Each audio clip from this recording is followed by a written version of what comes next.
മലമ്പുഴ വന്നിട്ട് എനിക്ക് ഏറ്റവും കൂടുതൽ ഇഷ്ടപ്പെട്ടിട്ടുള്ള ഒരു വ്യൂ പോയിൻ്റാണ് ഞാനിവിടെ ഷെയർ ചെയ്യുന്നത് കേട്ടോ. കാരണം നമ്മുടെ ഡാമിൻ്റെ മുകളിൽ ചെല്ലുമ്പോൾ ഡാമിൽ വെള്ളം കുറവാണ്.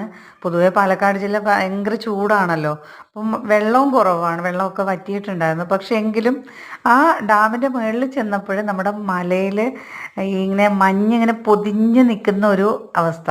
പക്ഷെ കുറച്ചുകൂടെ ആ വ്യൂ കറക്റ്റായിട്ട് കിട്ടണമെന്നുണ്ടെങ്കിൽ മഴക്കാലത്ത് പോകണം തോന്നുന്നു. കാരണം മഴക്കാലത്താവുമ്പോൾ അത്യാവശ്യം നല്ല മഞ്ഞും തണുപ്പും ഒക്കെ ഉണ്ടാവില്ലേ, അപ്പോൾ ഇതിലും കൂടുതൽ ഭംഗി അതിനുണ്ടാവുമെന്ന് തോന്നുന്നു മഴക്കാലത്ത്.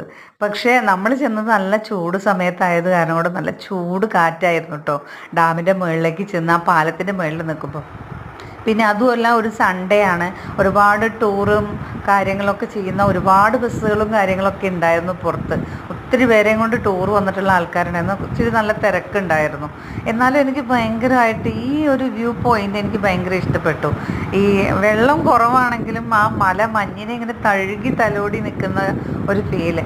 നമ്മൾ ഡാമിൻ്റെ മുകളിൽ നിന്നിട്ട് മലമ്പുഴയെ ആസ്വദിക്കുകയാണെങ്കിൽ ശരിക്കും ഇപ്പുറത്തെ സൈഡിൽ പച്ചപ്പ് നിറഞ്ഞിട്ടുള്ള ആ ഒരു മലമ്പുഴയുടെ ഏരിയ ഉണ്ടല്ലോ, അത് കാണുമ്പോൾ ശരിക്കും തോന്നുന്നത് ഒരു സ്ത്രീ മുടി അഴിച്ചിട്ട് നിൽക്കുന്ന ഒരു ഫീലാണ് എനിക്ക് തോന്നിയത്. എത്ര പേർക്ക് അങ്ങനെ തോന്നിയതൊന്നും എനിക്കറിയില്ല കേട്ടോ. നമ്മൾ ഫസ്റ്റ് ടൈം ആയതുകൊണ്ട് നമുക്ക് അത്ര വലിയ ആസ്വദിക്കാനൊന്നും പറ്റിയിട്ടില്ല. കാരണം എന്താണെന്ന് വെച്ച് കഴിഞ്ഞാൽ ഒന്ന് ടെൻഷൻ ഫ്രീ ആക്കുക, റിലാക്സ് ചെയ്തിട്ട് പോവുക എന്നുള്ളത് മാത്രമായിരുന്നു നമുക്ക്. കാരണം എന്നും വീടിനകത്ത് മാത്രം ഇരിക്കുന്നവരായിരുന്നു നമ്മൾ ഫ്രണ്ട്സുകളെല്ലാവരും. അപ്പോൾ അവർക്ക് അതിൽ നിന്നൊരു മോചനം എന്ന രീതിയിലാണ് നമ്മൾ ഈ മലമ്പുഴ ഒന്ന് കാണാൻ വേണ്ടി വന്നത്. പക്ഷെ എനിക്ക് താഴെ വന്ന് കയറുന്നിടത്തൊന്നും എനിക്ക് ഇഷ്ടപ്പെട്ടില്ല.